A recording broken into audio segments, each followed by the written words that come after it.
الصلاة والسلام على محمد النبي الأمين وعلى آله وصحبه ومن تبعه بإحسان إلى يوم الدين. أما بعد,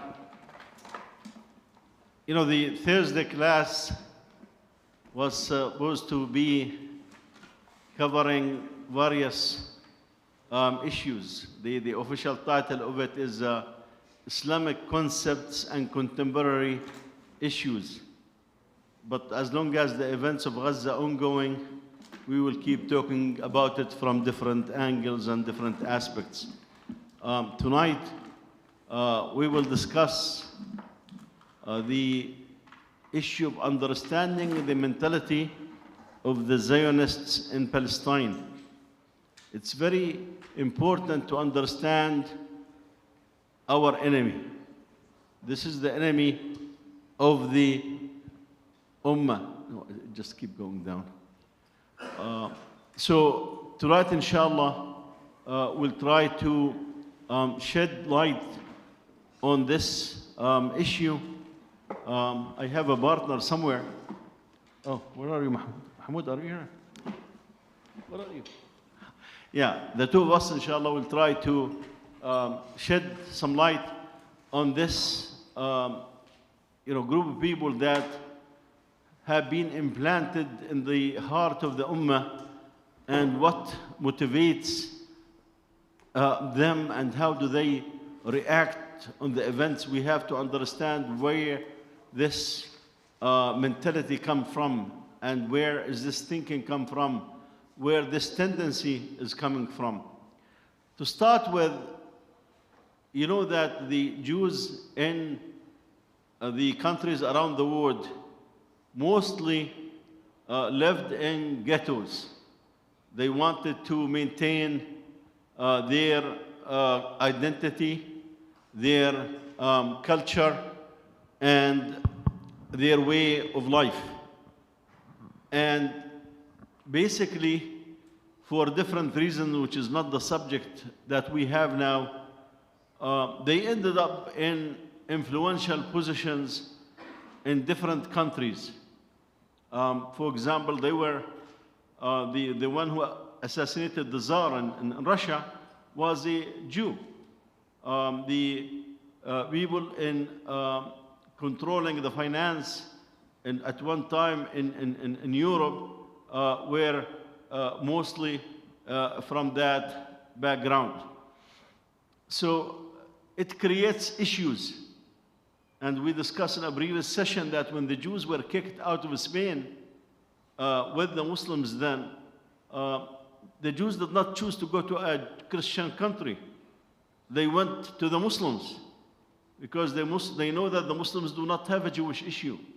And the Islamic State will protect them as a matter of principle. So for us as Muslims, who adhere to the deen of Islam and the rules of Islam, we know the history and their history from early on with the Prophet ﷺ and later on. But what are the main features of the society? First of all, as I said, they are coming from different countries. So many of them came from Europe, European countries. A big chunk, maybe 700,000 to 1 million, came from Russia after the fall of the Soviet Union in this regard, because the doors were open. And many of them, of course, their preference was to come to the United States, but others end up in there. Then they got some from Arab countries and some from Africa, and so on and so forth. So there's not an ideological idea that gathered them in Palestine. Basically, the bulk of them are secular. The bulk of them are secular. They are not religious. There is a big gap between the Ashkenazi, the Western Jews, and the Haredim, who are from the East. And the people of the East did not have any voice until later on when Shas, Hizb Shas, was formed. And it gets solid votes each time from those in the East. But in terms of what characterize the society in general, let's not talk about the differences now, is one is what the Quran says, that they claim to be the people that Allah love and the people that Allah have chosen. نحن أبناء الله وأحباؤه. They come from this perspective that they are a special. They are a special brand of humanity. And this privilege, they want and expect the different people around the world to give them this stand, this respect, this position that they are special. Because God made them special. Have you seen a Jewish guy in the university or on the street or anywhere trying to make da'wah for people to become Jews? Have you seen? No, you do not see it. Because this is a privileged club. You do not belong in there. I do not belong. This humanity does not belong. We are supposed to serve them. That's the theory that they have, is they are a special breed. And they wanted the people, in fact, if you look at some of the reactions for what happened on October 7, you will see this outrageous thinking and behavior, that why the world is not coming to our defense, why the world is not doing this for us, why some in the world are taking a stand that is in the middle, why? Because again, it comes from this perspective that we are special. So keep this in mind when you understand and when you listen to some of what they say. For example, when they talk about expelling, all the people that are not Jews. At one point, they wanted to have good relationship with the West, so they would really try to treat the Palestinian Christians a little better than the Muslims. But in the last 20 years, that's not the case. They are abusing the Christians, and some of you have seen demonstration of Christians in around the Christmas holiday, where they were pushing their women, the Christian Palestinian women, to the ground. And in fact, what was interesting, some of those Christian men were saying, Allahu Akbar, Allahu Akbar. And this is not a slogan of the Christian, we know that. But they said it just, as we said, the word jakara, just in your eyes, Allahu Akbar, in this regard. So this is the first characteristics of the society. And they are raising the children on this thinking. Because when they get this 1 million or so people from Russia, many of those Russians have absolutely nothing to do with Judaism. They are just Jewish by name, and their wives, spouses are either Christian or secular, have not been Jewish, but they have to accept them because they needed people.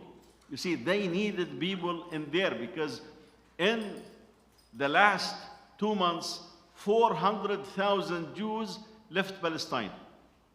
400,000, that's a significant number. When you know that the whole population is 7.5 Arabs, meaning, Christians and Jews and Muslims, and the other 7.5 or so are Jews. So when about 400,000 would leave, that's significant. And this is Jewish sources, to be precise. They were talking about 370,000 who left. And they said, we do not know if they're coming back. The second characteristics of those Zionists in Palestine is that always, no exception, always, they think they are victims. And Gideon Levy of the Haaretz, he really elaborates on those 2 points at length. They have this mentality that they are always victims. Even when they slaughter you, they are victims. They will remind you of the Holocaust. They will remind you of all those years of abuse. They will remind you of being kicked around. They will remind you of anti-Semitism in Europe. They will remind you of all these things. Oh, at one point the Arabs want to throw us in the sea. Now the Iranians want to throw us in the sea. The Iranian leader the other day told them, we never said we're going to throw you in the sea. It was the Arabs who said so. I mean, that was funny from my perspective, that the Iranians remind them, no, we did not say that yet, It's just yet is my word, because when they get to the point of seeing more of their acts. So when Netanyahu came to Washington, D.C., when Obama was trying to have a deal with the Iranians over the nuclear program, Netanyahu came directly to the Republicans and to the Democrats who are pro-Zionism. And he tried to get them on his side. In fact, he succeeded even in getting to give a speech to a joint session of Congress, and many Democrats, including Jews, boycotted it because they know that he crossed the line. He crossed the line. He is so arrogant. He thinks he runs the White House. He thinks he runs the White House. And it was devastating on him at the end, because basically many of the Jews have stood against them. Basically the Jews are saying, what are you doing? You are putting us in jeopardy. You are putting our political situation here in jeopardy. You are putting our political office in jeopardy. You are putting the Jews and their status and their, ABAC in jeopardy by asking us to choose between you and the President of the United States.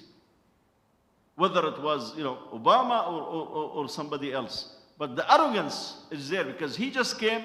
We are, the Iranians we will cease to exist. The Iranians want to destroy us totally. The U.S. he wants the U.S. to run into a war with Iran. I mean, make no mistake, he made it clear. He tried to get the U.S. during the time of Obama, during the time of Trump. And of course, both of them, gave them the backs. I mean, go dream on. We are not going to fight Iran for you. We are not going to fight Iran for you. But it's this mentality, I am a victim, we are a victim. You have to take into account, you guys brought us to that land.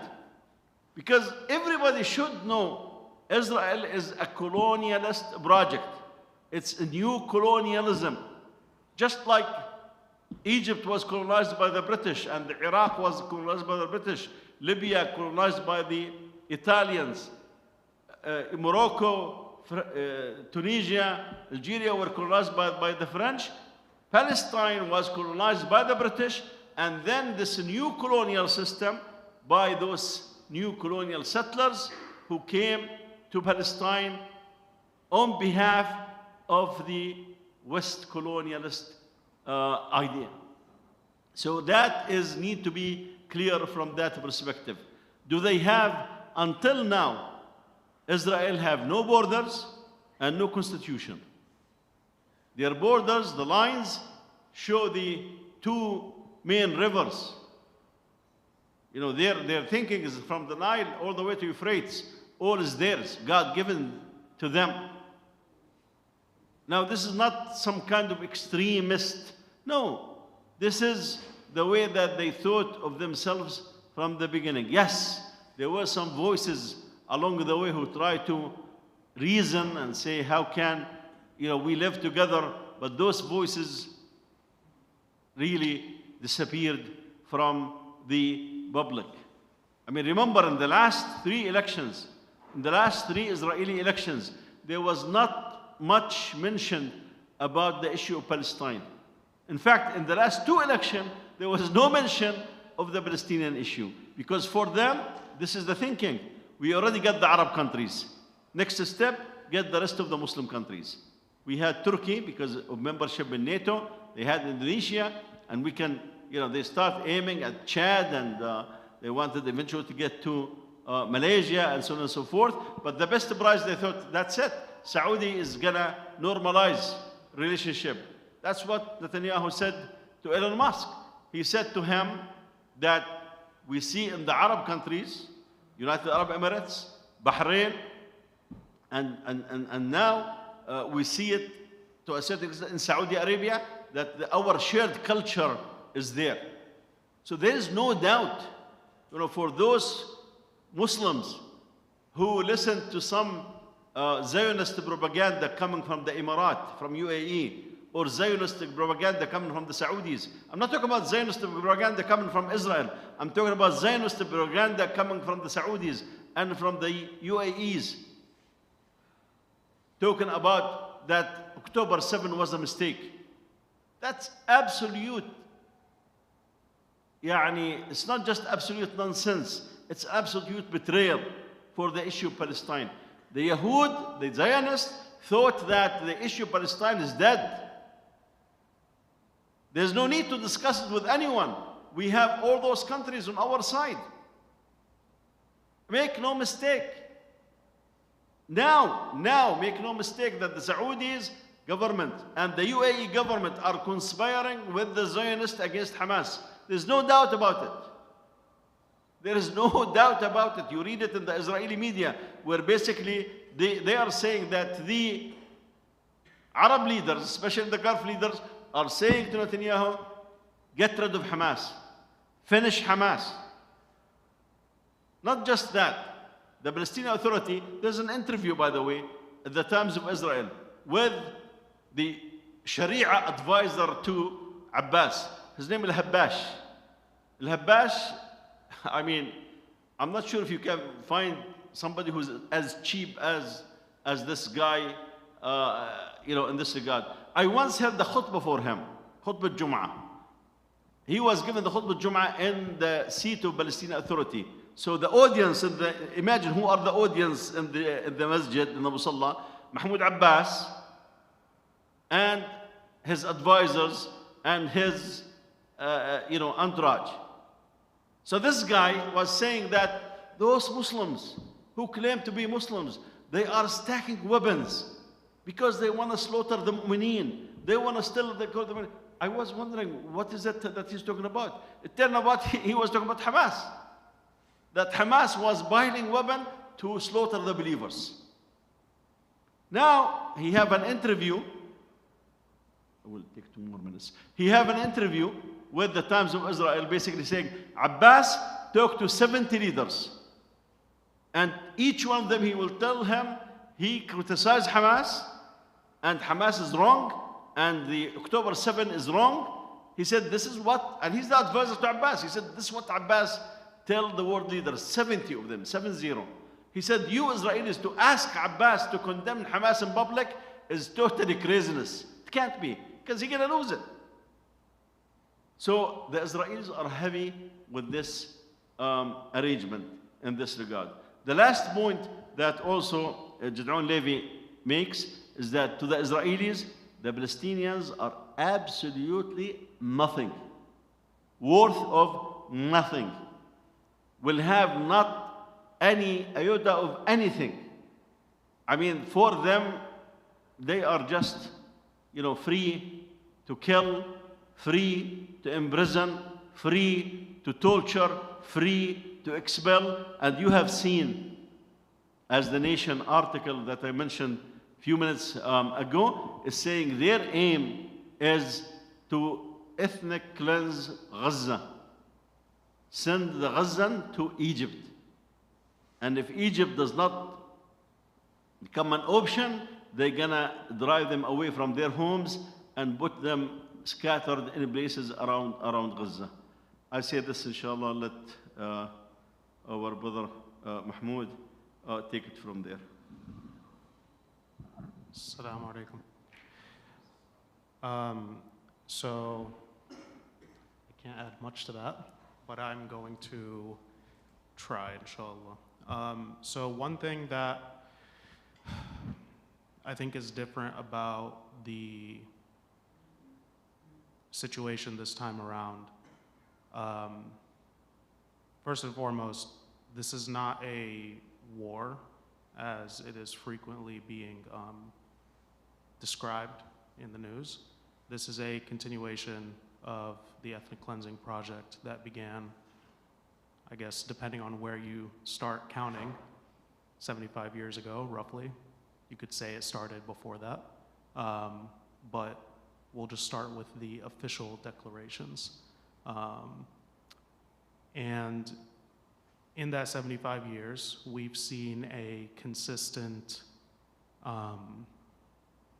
push to dehumanize Palestinians in any capacity possible. And this, of course, has extended beyond just Palestinians. This has been anyone who is associated with us. And this has taken different shapes at different times. In the beginning, it was denial of existence. Later on, it became painting us in the extreme view, and now it's all over the place. You'll have some who will claim we are a people who must leave. You have some who claim that we are a people who are not a people and have never been here. And you have some people who claim that we are verbatim human animals, which I don't even know what that means, except that it sounds mean, so I assume it was meant to be dehumanizing. But the one thing that I think is different about the situation this time around is, in the past, the talking points worked.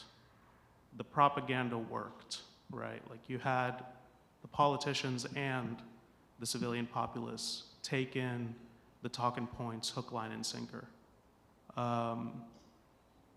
To the extent that you could be a high schooler and be told the same things that you watch Piers Morgan today scream at the ambassador of the Palestinian Authority in the UK. But now you have a lot of questioning. And when you watch the interviews that are happening, you're seeing that there's a loss of grip on the narrative. They're saying things that they shouldn't be saying.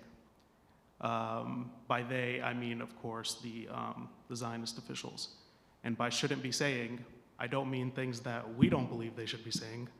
I mean things that they don't believe they should be saying. And how do we know that they have things that they believe they should be saying? Well, because in the past 2 decades or so, there have been a few leaks of documents that are labeled as not for redistribution or for spreading around, essentially. And these are documents that are more or less, the only way to describe them is propaganda. Now, they don't call themselves propaganda documents. One of them is, it's my favorite, it's the Hasbara Handbook, which was created in 2002, and it is titled, and I have it in front of me, so I'm just gonna read it out, because there's nothing better than reading out the oppressor's words verbatim. Hasbara Handbook, Promoting Israel on Campus. This was created in 2002, or before 2002, but it was published in 2002, and it was leaked a few years ago. Now, this was handed out to pro-Zionist organizations on campus, and it is lengthy. It's over just about 100 pages. Well, nope, this one's over 100 pages. And just so that you understand how effective the propaganda had been over this 3/4 of a century, by 2002, after the Second Intifada, or during the Second Intifada, I guess you could say, this was the messaging that was being instructed. This isn't the messaging that was being delivered. This is how they were instructing students to educate, propagate their Zionist belief system in American colleges. And I'll just read the table of contents, and I would encourage whoever is interested, I would encourage anybody, but specifically whoever's interested, to go and Google this handbook and read the entire thing for yourself. And it's better if you read these things while you're watching people from academic institutions brought into Congress and interrogated on certain talking points because it's very enlightening. So we have, now keep in mind, you're not gonna see the organization, currently, I guess I can say the word, you're not gonna see Hamas being mentioned here because this is 2002. Hamas wasn't relevant back then. So, table of contents. Principles of Israel advocacy. The aims of Israel advocacy. Being proactive and promoting Israel. Communication styles. Point scoring and genuine debate. Anti-Semitism, anti-Zionism, and Israel. For the uninitiated, you would have thought that talking point began in 2021. But no, this is 2002. This is a very long time that these talking points have been created and maintained. Media bias in Israel, 7 basic propaganda devices, personal politics in Israel advocacy, just walk away, when not to engage. And then you have the other ones, which are running a campaign, forging campus alliances, preparing a speech, speaking in public. So these are all just like general public speaking stuff with, of course, like the Zionist twist on them. And then you have this section, which is my favorite. Israel, accusations and rebuttals. Section 1, the collapse of the peace process and the road back to peace. 2, Camp David in the year 2000. 3, terrorism. What comes after that? 4, Palestinian leadership. 5, the Palestinian refugee issue. 6, Israel settlements. 7, the Jewish right to a state. 8, Israel in the UN. 9, Israel in the Middle East. 10, Arabs in Israel. And these are all topics that, if you ever watch an interview that goes on for longer than 10 minutes, you'll notice that at least half of these topics get brought up in rapid fire. Of course, this is a document from 2002, geared towards students. In 2009, another document was leaked, or I believe it was 2003 when it was leaked, but this document was created in 2008 and published in 2009. And this is from an organization, and I kid you not, it's called the Israel Project, Global Language Dictionary. And I'm just gonna read the table of contents for this because this one's even better. This is for, this for context is geared not towards students, this is geared towards political action committees, politicians, and political spokespeople. So this is meant to train people that are addressing either the public or addressing politicians or are politicians on Israel advocacy. There's the 25 rules of effective communication. I can't go into this document specifically because it's, again, over 100 pages, but I would greatly encourage that everybody reads it because you will basically read everything that you hear in interviews today.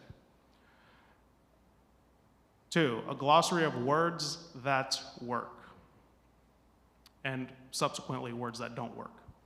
How to talk about Palestinian self-government, government, and prosperity.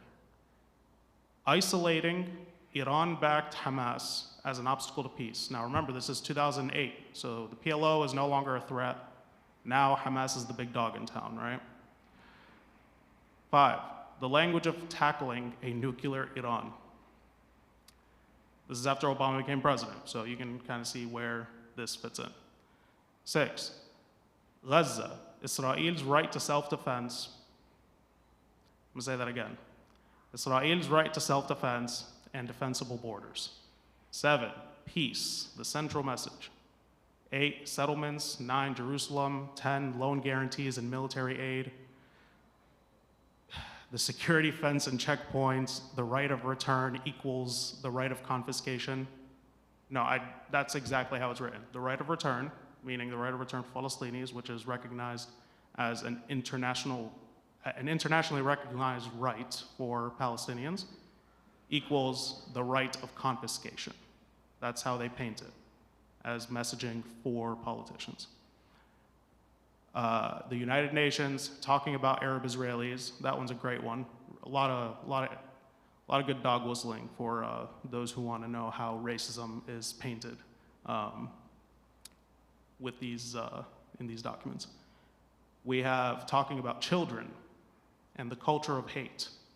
How many times in the past month have you watched an interview where you have seen the children of Gaza being talked about how they are being educated on how to hate Israel? This is 2008 and 2009. This is 14 years ago. Lessons to learn from President Obama's language. That one's a fun one too. Please go, if you read anything, read that one. Talking to the American left. There isn't a section here that says talking to the American right. This is talking to the American left. I'll let you infer why that's the case. Israel on campus communications. What were we saying about campus advocacy? Yeah. The toughest questions, that's a good one. The Hamas covenant. How many times have you heard Piers Morgan refer to the Hamas covenant in the past 2 months? I just asked about Piers Morgan because he's the funniest baboon out of all of them. Important facts and posters that work. Now, I'm not trying to propagate their propaganda. More so, the reason I bring these points up is because it's important to understand that the things that we see on television and in articles and from people that you see in daily life, this isn't like this rhetoric that you hear when you're being explained why Palestinians don't have a right of return, why we are not allowed to live in our own land, why it's not an apartheid and you're just gaslighting yourself. These are not talking points that naturally occurred. These were planned, these were written, these were created in think tanks, and then these were distributed, and they're still being distributed. We only have access to the ones that were leaked. But this has been going on for a while, and there are more of these that come out. If you just watch any single one of the interviews on television, you'll notice a pattern, a repeated pattern, the same talking points. How many times have you heard Gaza's health ministry be referred to as, what do they call it? The Hamas, Hamas-run health ministry. That's gonna come out in a we're gonna find a document in a couple of years. It's gonna be the 2023 document, and that's gonna be something that is gonna be included. Why would you say the Hamas-run health ministry? Well, how else are you gonna justify, exploding hospitals, from the comfort of your military base, miles and miles away, using remote-controlled drones, probably. I mean, it's a very American thing to do, but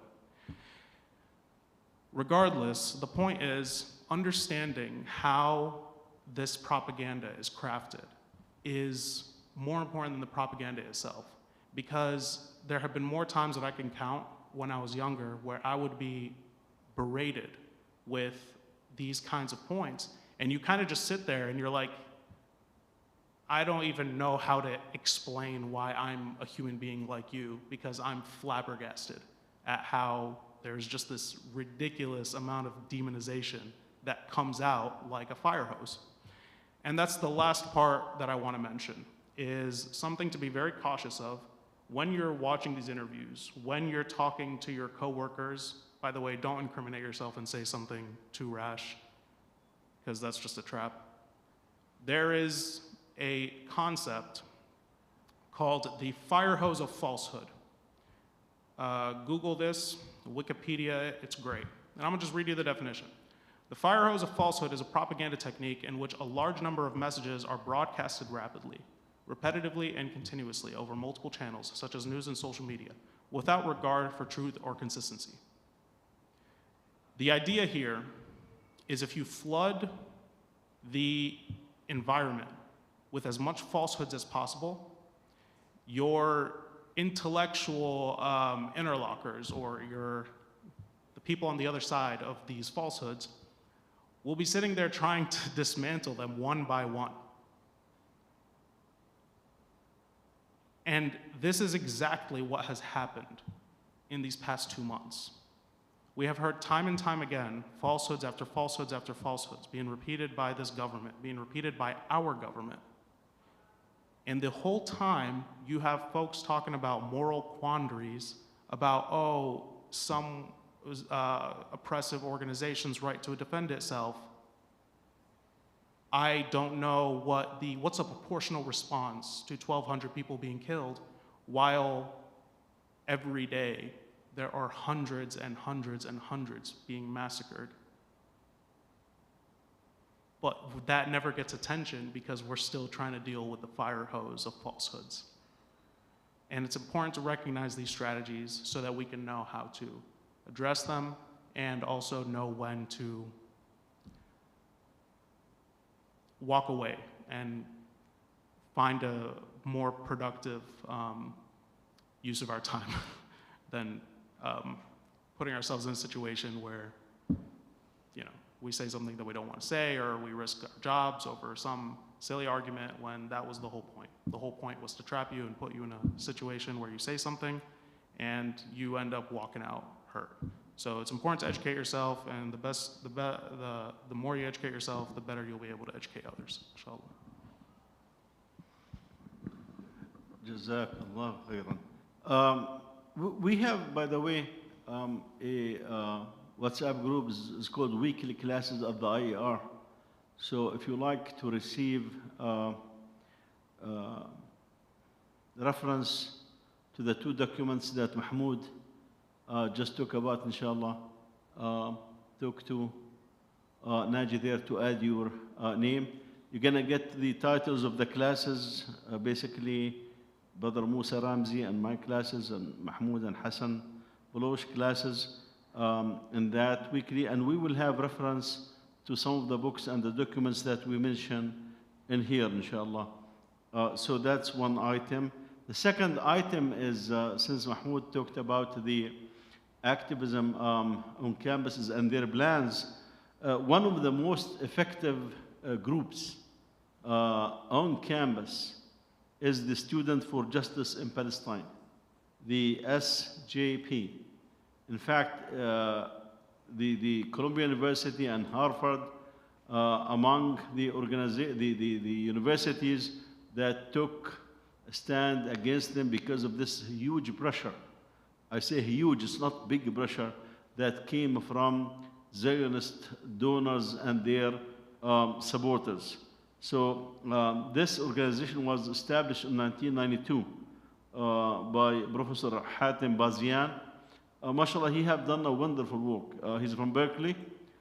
There's no doubt, it's well known, I'm not divulging a secret, that there was money from Qatar that came to support much of the work on supporting some programs on campuses in this regard over the years. And what's the name of the professor? Ilan Pabe gave a lecture at Hatem Bazian's university with invitation from Hatem Bazian. We will also send a reference to it. We did send a reference to it about 5 weeks ago in here. It's an excellent piece. There's no one who's writing contemporarily about Palestine and the Zionists in Palestine like this Professor Ilan Pape was Jewish, but he left and he is now a professor in England.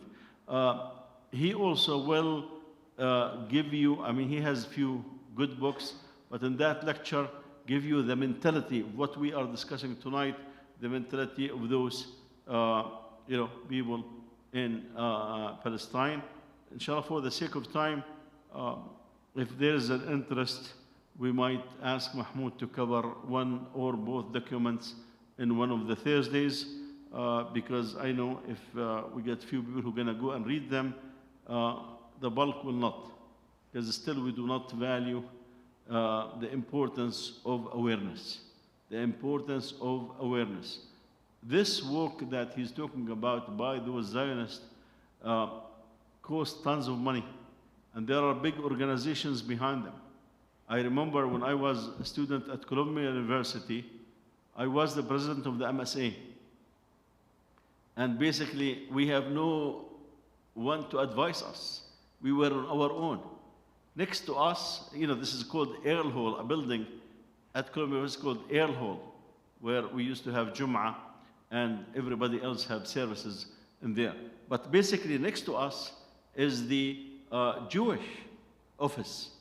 It has at least 8 or 10 full-time staff members paid by Jewish organization, full-time, working just for the Jewish at Columbia University. Why? Because they know the value that we get those people tied to the Jewish organization, tied to their cause. They eventually gonna be, Secretary of States, they're gonna be in position of power, big investment. Same thing, the Catholic, the Protestant offices, they will have, about 10 or so full staff members. I remember I'll leave it close with this. At one point, I suggested to people around in this community that we need a full-time Muslim advisor to the 3 main universities here, NC State, Duke, and UNC. And, the answer that I will get, what he gonna do? I mean, he will have plenty of time.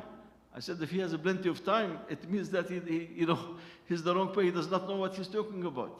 I'm telling you, 10 between a secretary and a rabbi, because remember, the Jews, you have the Orthodox, you have the Reform. I mean, they are different. Each one has his own rabbi on campus, and they are available all the time to advise the students. And we did not have a single one for the Muslims. And Duke eventually brought someone to be so-called a Muslim chaplain. His name is Abdullah Intibli. He is a CIA agent. You can quote me. He is a CIA agent. He takes Muslim students and intellectuals from the US to study Zionism in Israel with his supporters, the Jews. And he says, just read the interview. He had an 8-page interview with the Times of Israel. Full interview. The Jews are the one who brought him to Duke. It was not a Duke University that loves the Muslims. He made so much damage. Now he went to Stanford to continue his mission. He's a Golanist. The Golanist, why Golan has a fight with Erdogan initially? It was over the Marmara ship that went to break the blockade of Gaza about 15 years ago or so. So even when we have a Muslim imam, he's being brought by the Zionists, and he's a CIA agent. And you can quote me on that. I have nothing personal with this brother. Whenever he sees me, he gives me a hug. But that's his reality. And I faced him. I told him, brother, the act, what we are doing and what you are serving with that only can be done by an agent. And it turned out that the former editor of Al-Ahram newspaper in Egypt, he has a book, and later on I sent it to Abdullah. He said, send it to me. He said, Abdullah Intibli is a CIA agent. And the guy knows what he's talking about. He have served the Jews. I mean, imagine in 2014, Gaza was being hit by the Zionists, and Abdullah Intibli was having Ramadan iftar at the house of the Israeli ambassador in Washington, D.C. I said, Brother Abdullah, Gaza is being hit by the Zionists, and you go to have iftar Ramadan at the house of the Israeli ambassador to the U.S., and all the other U.S. Muslims have declined except you? He said, yes, brother, but they told me to go. I said, okay, so now you are just a mamsaha for that. I say this for the record, because there are Zionists among us. That's why I call the Golanist Zionist Muslims. Jazakum Allahu khair, wa barakallahu fikum. As I said, you can quote me on that. If I have doubts that he's a CIA agent, I will not say these words. but I know for sure. I said so to him, nothing have moved in his face, and he did not say no, because he knows the reality. So be aware of those who are among us propagating this directly or indirectly. Any question or comment, inshallah, before we close? Yes, yeah, Brother Khalid. Salam alaikum.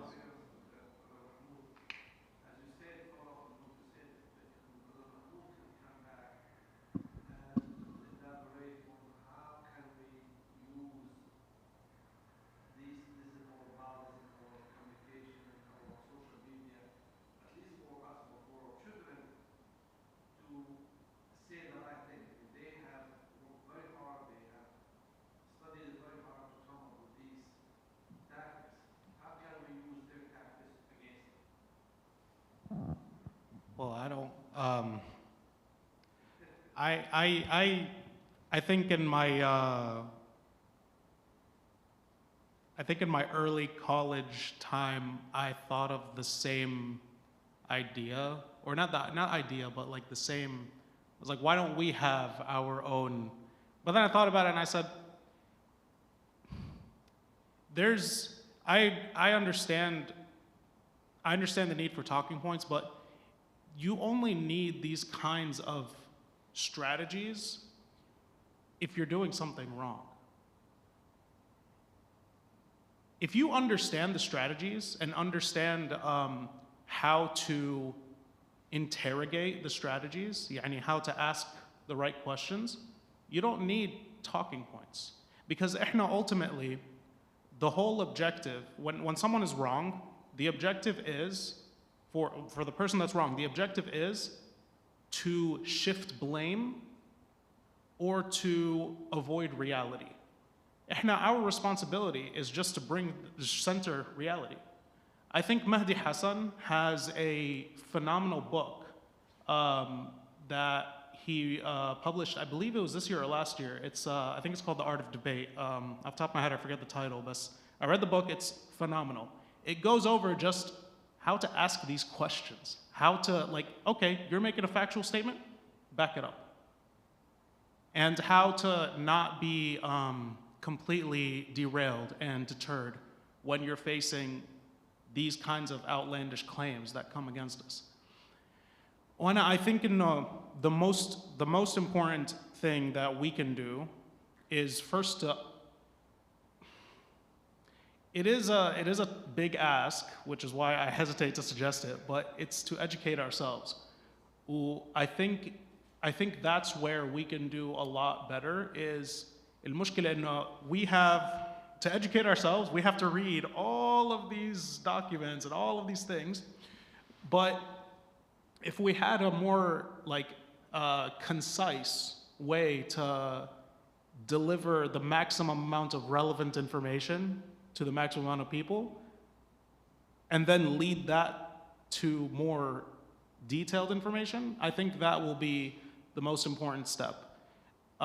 Because the reality is, the truth is, if we are not on the side of the truth, then we're on the wrong side. And alhamdulillah, we're on the side of the truth. The important thing is understanding the truth and being able to speak to it. After that, it's just not being intimidated. I think that's what I would say to that. Yeah, inshallah, maybe one day we'll revisit you can give a little more detail so that we encourage people to go and read more, because that's when you get people just by reading the titles. Some people, I'm sure some people like Amin will say, oh, I need to see it. But the bulk will say, tell me more before I go and search. Yes, sir.